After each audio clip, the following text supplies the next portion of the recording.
స్నానమునందు 5 అంగములు. మొదటిది సంకల్పం చెప్పుకుని స్నానం చేయాలి. సంకల్పము అంటే ఏమిటో కూడా నేను చెప్పవలసిన అవసరం ఏం లేదు. తెల్లవారు లేస్తే మీరందరూ దేశకాల సంకీర్తనము, నేనెవరు, ఎక్కడున్నాను, ఎందుకు చేస్తున్నాను అది చెప్పడమే సంకల్పం. అసలు ఏమీ చెప్పకుండా స్నానం చేస్తే దాన్ని కాకి స్నానం అంటారు. అది కాకి వెళ్ళి మునిగితే ఎంతో అలా చేసిన స్నానం కూడా అంతే. దాని వలన పూజార్హత కలగదు, పూజలోకి వెళ్ళి కూర్చునేటటువంటి అర్హత ఉండదు. కాబట్టి స్నానానికి ముందు ఉండేటటువంటిది సంకల్పం. సంకల్పం అయిపోయిన తర్వాత నీటిని ఎలా ముట్టుకోవాలి, ఎలా తీయాలి అన్నది కూడా వేదము చేత విధింపబడింది. నీటిని ప్రోక్షించుకోవాలి. ప్రోక్షించుకొని అపవిత్ర పవిత్రో వా సర్వావస్థ అంగతోపివా అని గాని, అదే గంగే చ యమునే చైవ గోదావరి సరస్వతి నర్మదే సింధు కావేర్యౌ జలేస్మిన్ సన్నిధిం కురు ఆయాంతు స్నానం ద్రవ్యాణి చ సంప్రోక్ష్య అని ముందు తల మీద చల్లుకోవాలి. లేదా కనీసం భాగవతంలో జరాసంధుడు 16,000 మంది కాంతల్ని కారాగారంలో పెట్టినప్పుడు కృష్ణుడు విడిపించినప్పుడు వాళ్ళందరూ కలిపి ఓ శ్లోకం చెప్పారు.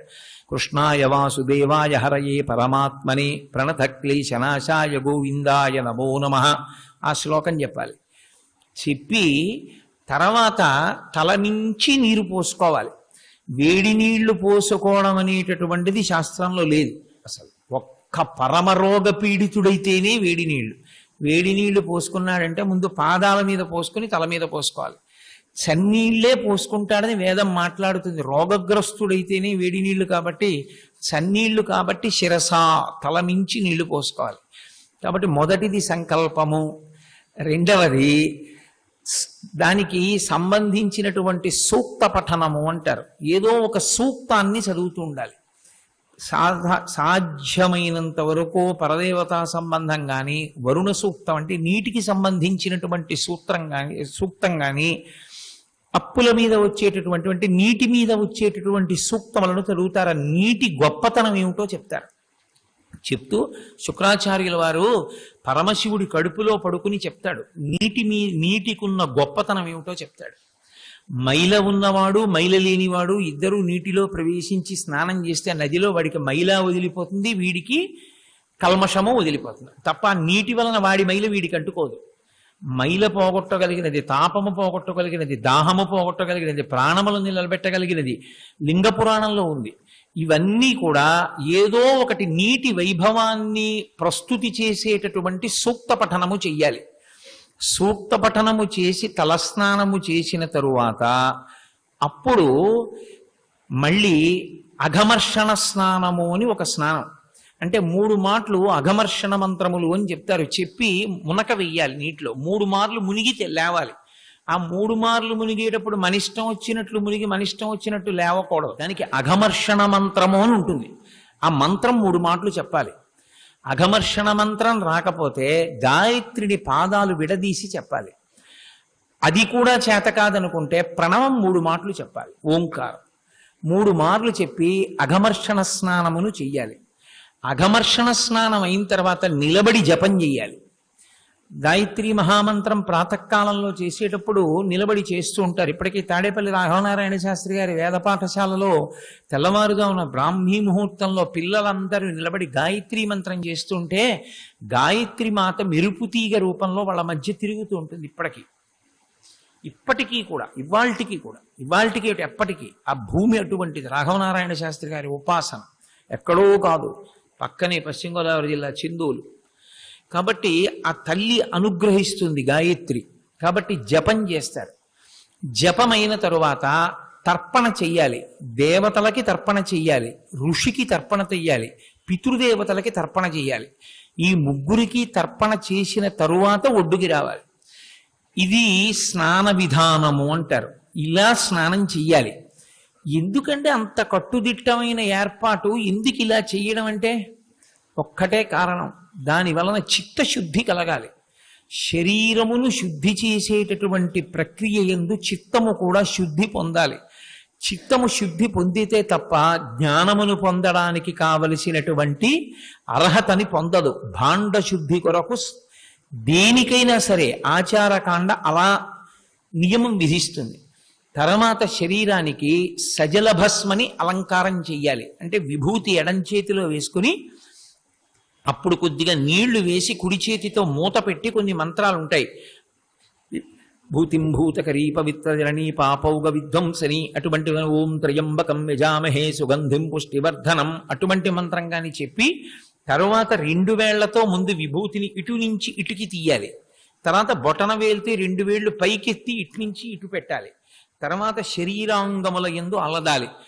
భస్మోద్ధూళనము అని ఒక ప్రక్రియ. కొందరు ఏం చేస్తారంటే ఈశ్వరానుగ్రహం కలగాలని ఆ పొడి భస్మ తీసి తడి ఒంటి మీద చల్లేసుకుంటారు. చల్లేసుకుంటే ఒళ్ళంతా బూజు అంటుకుపోతుంది. ఆ అంటుకుపోయేటటువంటి ప్రక్రియని భస్మోద్ధూళనము అంటారు. ఇంత చేస్తే స్నానం పూర్తవుతుంది. ఇది ఎక్కడా? నీ చెప్పింది నదిలో. మళ్ళీ ఇది చెరువులో అనుకోండి, దీని విధానం మారిపోతుంది.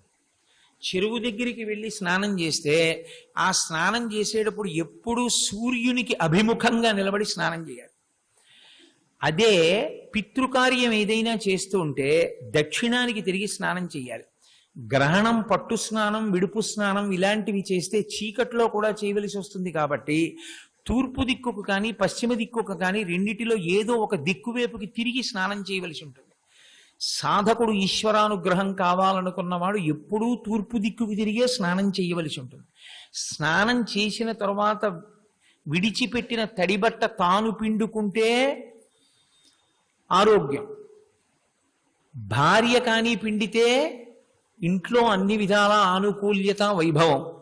పనిపిల్ల కానీ తీసి ఇంటి యజమాని విడిచిపెట్టినటువంటి బట్టని పిడిస్తే దరిద్రం. కాబట్టి తన బట్ట తానన్నా పిడుచుకోవాలి, తన బట్ట తన భార్య అన్నా పిడవాలి. తప్పించి అసలు స్నానం అయిన తర్వాత బట్ట వేరొకరు పిడవకూడదు. అలా పిడిచే అధికారం ఒక్కరికే ఉంటుంది, శిష్యులకు ఒక్కరికే ఉంటుంది. శిష్యుడు అలా నిలబడి ఉంటే గురువుగారు బట్ట పిడుచుకుంటే అంతకన్నా ఘోరమైన విషయం ఇంకోటి ఉండదు. శిష్యుడంటే ఎవరంటే అనువర్తించువాడు. గురువుగారు స్నానానికి రామాయణం ప్రారంభమే అక్కడ.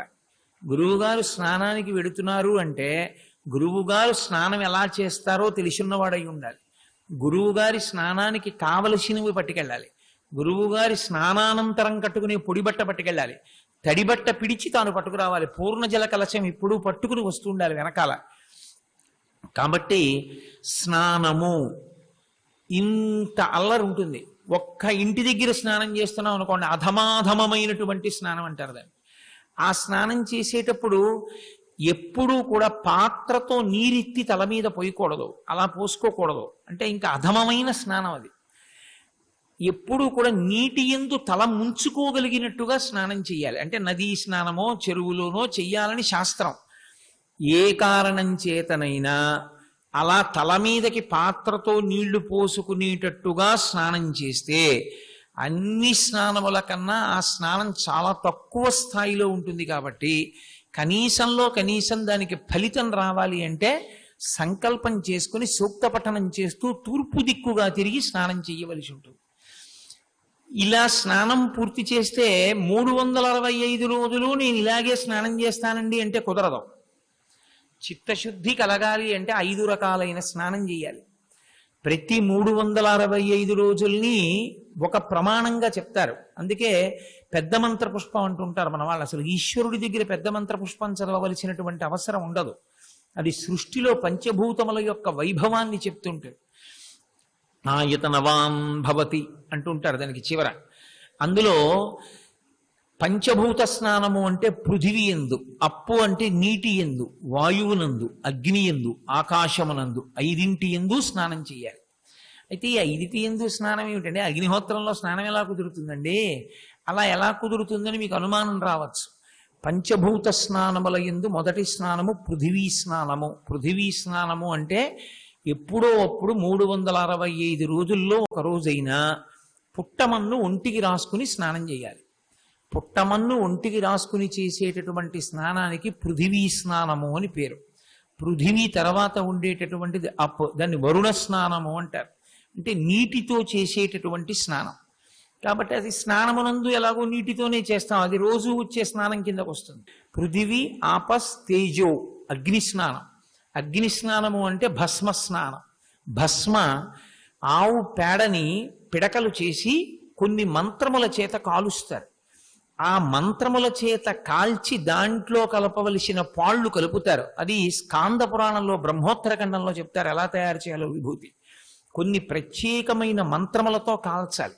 ఇంత విభూతి ఉండని మీరు చేతితో పట్టుకుంటే చాలా తేలిగ్గా ఉంటుంది. ఇప్పటికీ శ్రీశైలంలో తయారు చేస్తారు అంత గొప్ప విభూతి మీకు. అందుకే శ్రీశైలంలో దొరుకుతుంది. ఇలా చేతితో పట్టుకుంటే ఇంత కణిక ఎంతో తేలిగ్గా ఉంటుంది, చాలా గట్టిగా ఉంటుంది ఆ విభూతి.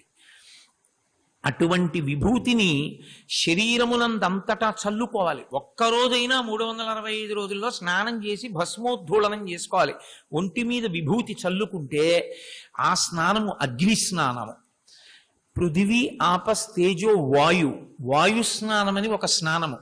వాయు స్నానమునకే మన జ్యోతిషం చెప్పేటప్పుడు ఒకటి చెప్తారు, ఒక ప్రత్యేకమైనటువంటి కాలము, అది గోధూళి వేళ అంటారు.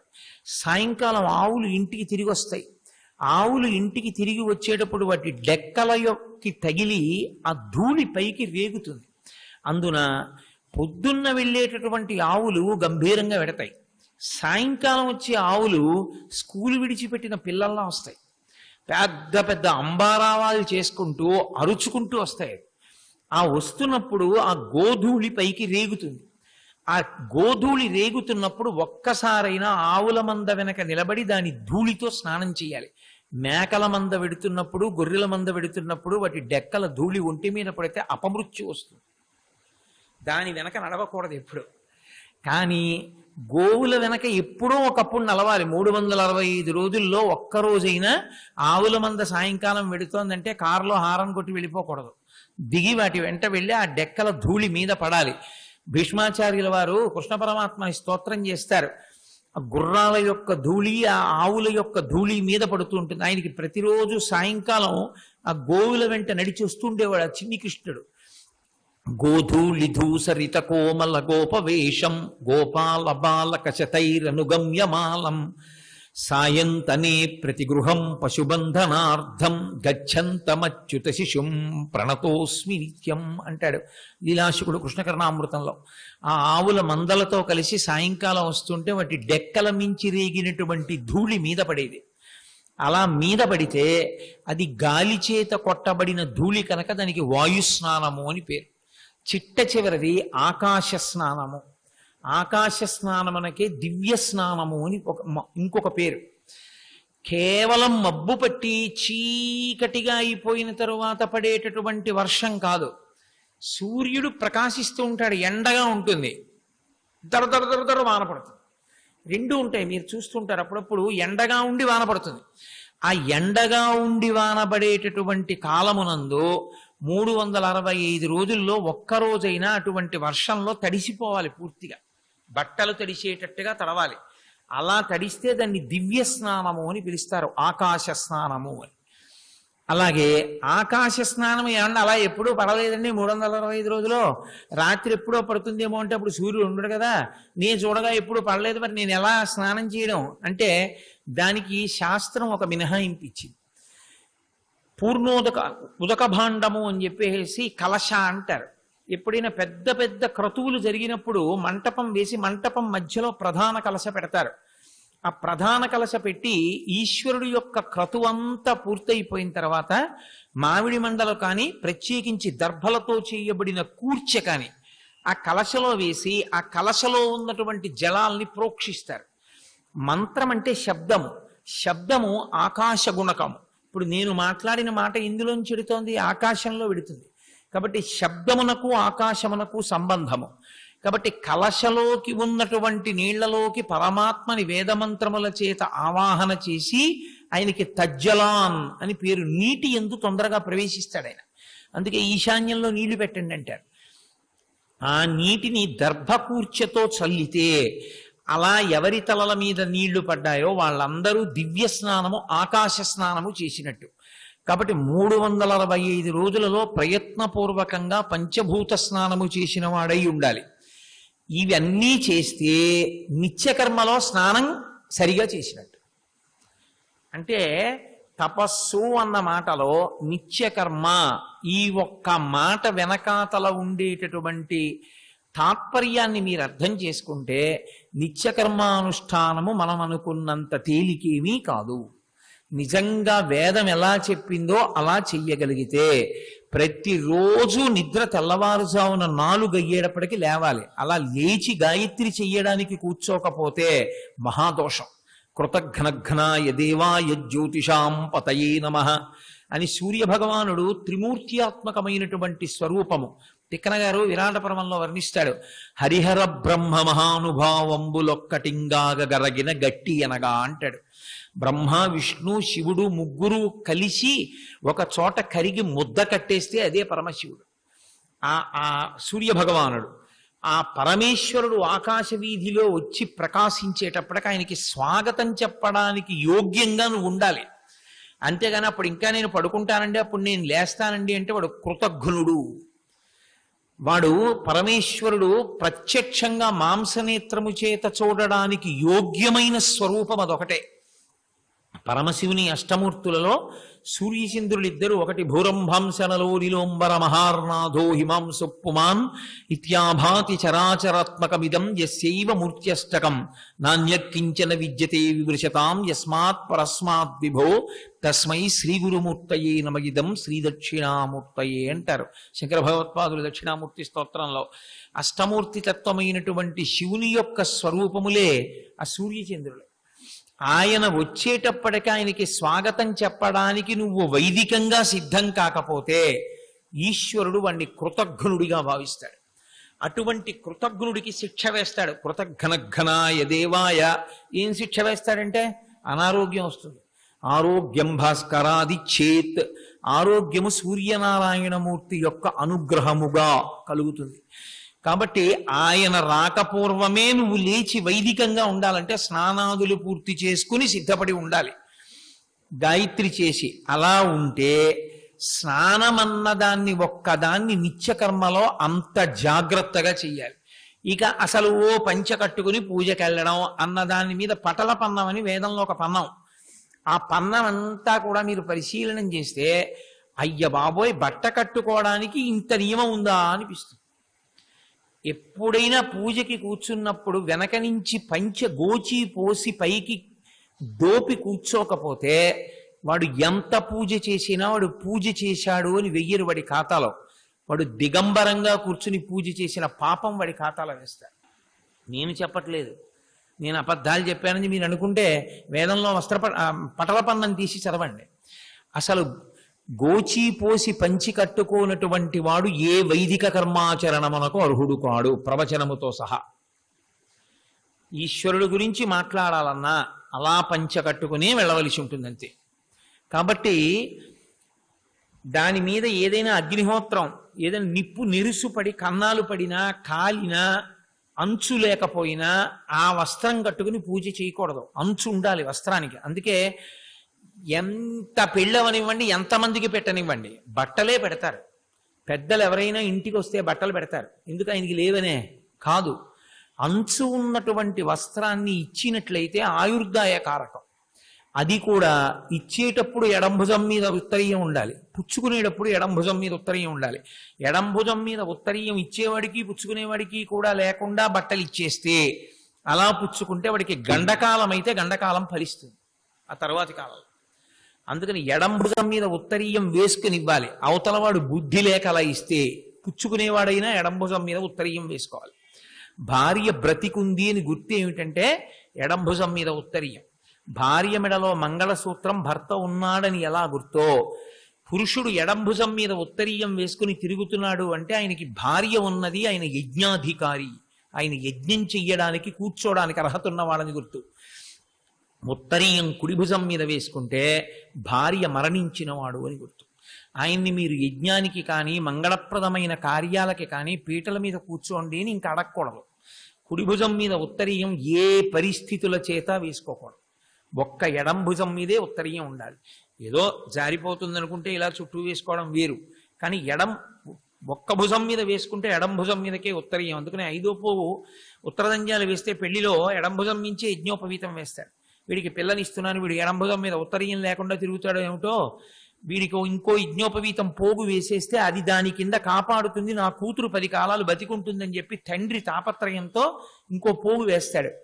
కాబట్టి మళ్ళీ పటలపన్నం దగ్గరికి వచ్చేటప్పటికి అన్ని నియమాలు పాటించవలసి ఉంటుంది. మడిబట్ట అప్పటికి లేకపోతే 11 మాటలు తూర్పు దిక్కుగా సూర్యుడు ఎటున్నాడో అటు తిరిగి దాన్ని జాడించాలి. ఇలా 11 మాటలు జాడిస్తే దానికి మడిబట్ట. ఇంకా పటలపన్నం చదివితే మీకు అసలు వస్త్రం అంటే ఏమిటి, వస్త్రాన్ని దేవతలు ఎలా ఆవహిస్తారు, వస్త్రం ఎందుకు కట్టుకోవాలి, ఆ వస్త్రాన్ని కట్టుకుని స్నానం ఎందుకు చెయ్యాలి, వస్త్రం కట్టుకుని పూజ చేసుకునేటప్పుడు వస్త్రాన్ని ఎలా కట్టుకోవాలి, ఎన్ని విషయాలు ఉంటాయో. పంచ కట్టాడంటారు. పంచ కట్టాడంటే 5 చోట్లే నలగాలి పంచ.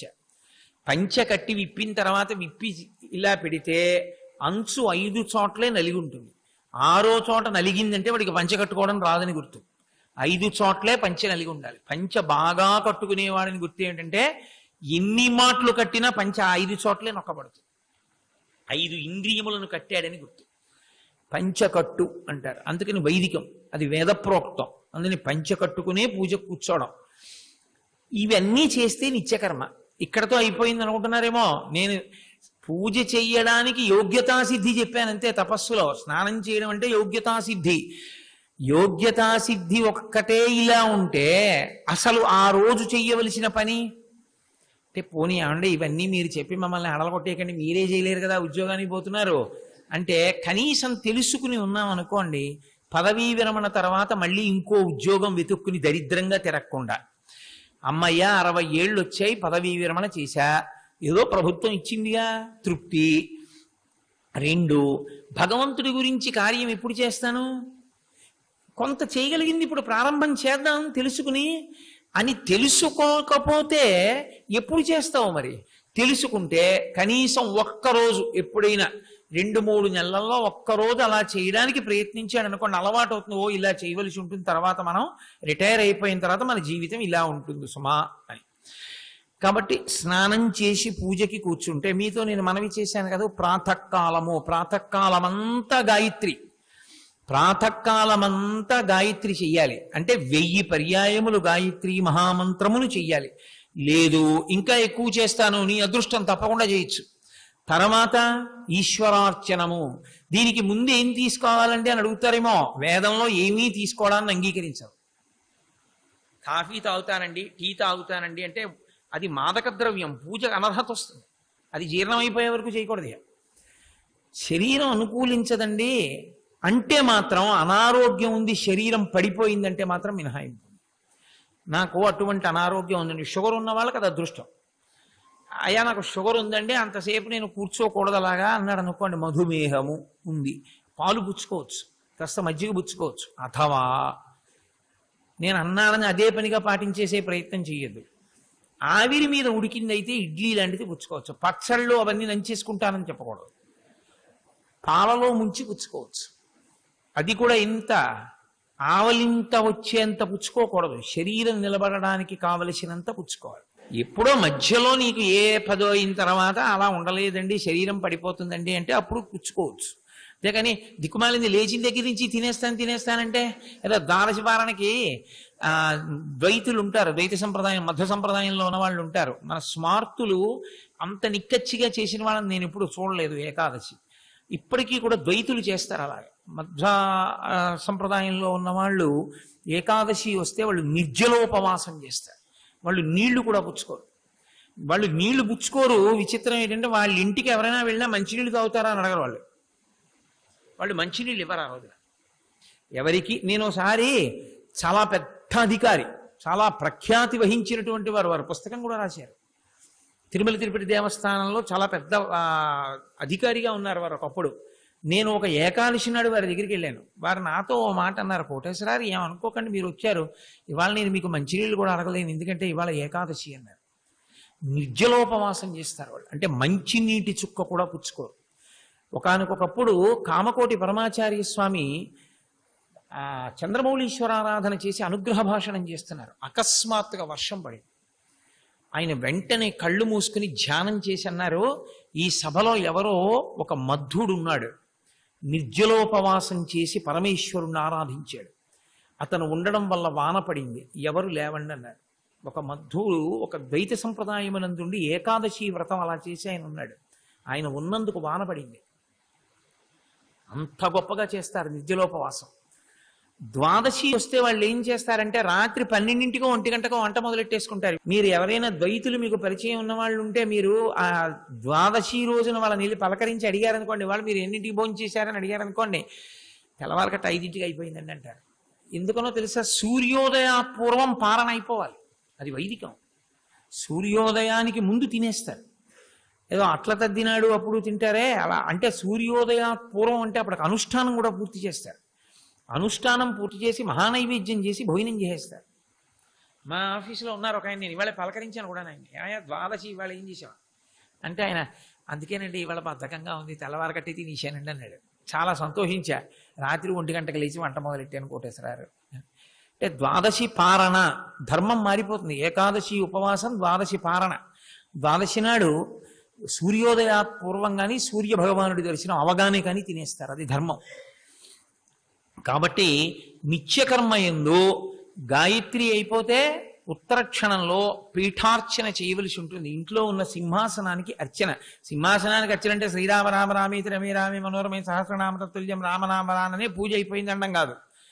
షోడశోపచారములను యథావిధిగా శ్రీ సూక్త పురుష సూక్తములతో సహస్రనామాలతో తనివి తీరా చక్కగా పూజాద్రవ్యములను సంభారములను సిద్ధం చేసుకుని తాను పూజ చేస్తే సంగమ కాలమునందు చెయ్యాలి.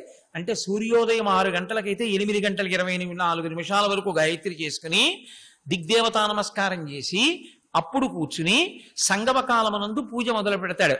మొదలు పెడితే 10 గంటల 28 నిమిషములకు నీరాజనం ఇవ్వాలి. శ్రీ ఉమామహేశ్వర పరబ్రహ్మార్పణమస్తు. స్వస్తి.